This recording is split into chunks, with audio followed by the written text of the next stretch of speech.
I've been playing guitar for over 40 years, and I first became interested in music and realized I wanted to play guitar and sing and write songs probably when I was about 5 years old. We all do the Wyoming waltz,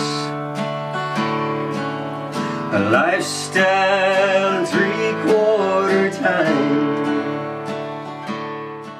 Most of my influences when I was younger were from the older country artists and folk artists, Hank Sr. and Burl Ives and Peter, Paul and Mary, and a lot of the people of the 50s and 60s music. Well, I've tried to lately change my writing style to more positive and uplifting songs. And years ago I used to write a lot more of the old style country, the old crying in your beer songs and all that. And I'm really changing my writing style. I feel I'm changing it to be more positive songs and more uplifting to people. And the way I try to bring that across is not only through my lyrics and clever lyrics, but also through guitar playing, where it's not just a guitar strumming and basic guitar. I like to put some flair into the guitar playing as well. A lot of times I'll get inspiration by going up to the hills. I really love being up in the hills, and I'll take my guitar sometimes and just drive down some back road and get my guitar out and a notepad and just play and do some writing when it comes to me. And I've always kind of enjoyed being outside. That really inspires me. In the winter time it's a little tough, so I'll stand up in our living room, and we have a beautiful view of the Black Hills right out our front window, so I'll stand up there and play guitar sometimes. Still in the honky tonks, drinking with my friends, but I don't blame you for what I put me through. Here I am again on the same bar stool,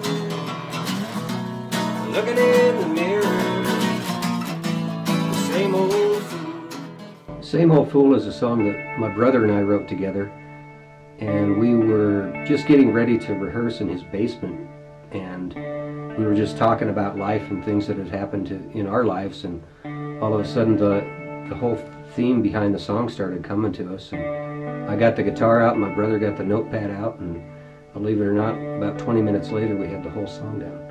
Fastest song we ever wrote. The fact that my brother and I, at the time we wrote it, we had each been divorced once. And we realized that we had both probably spent too much time in the bars and doing partying and stuff like that instead of being where we should have been. But it was kind of inspired by our true life events, I guess.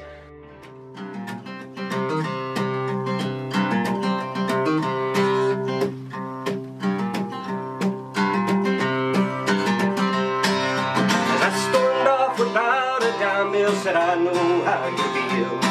He threw a dollar at my feet, and I'll buy your next meal.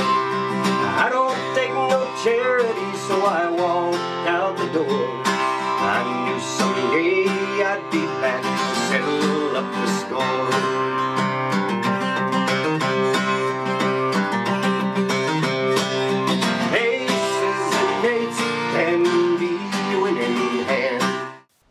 Aces and Eights was written for a songwriting contest at the Dow Arts Center as part of the Americana Music Festival in 2012. And part of the contest is you had to write a song about South Dakota or a person or event in South Dakota. And I chose to write about something that's close to me, which I live about 14 miles from Deadwood. And so I wrote about Wild Bill Hickok getting shot in Saloon Number 10. And that's what Aces and Eights is about, and that's what inspired it. He's a romper-room rodeo cowboy, clad in chaps and a 10-gallon hat, spurs that jingle on dust-covered boots, ready to climb in the shoes. He's drawn white thunder, that thoroughbred kind, gonna ride to the buzzer of that cayuse unwind. He's a romper-room rodeo cowboy.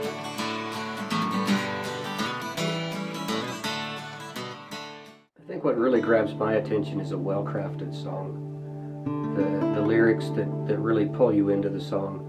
Whether, no matter what you're writing about, you need to bring people into the song and help them to understand what you're saying. So I think the lyrics are one of the biggest parts that I like to try to craft good lyrics to really bring people into what I'm saying and singing about.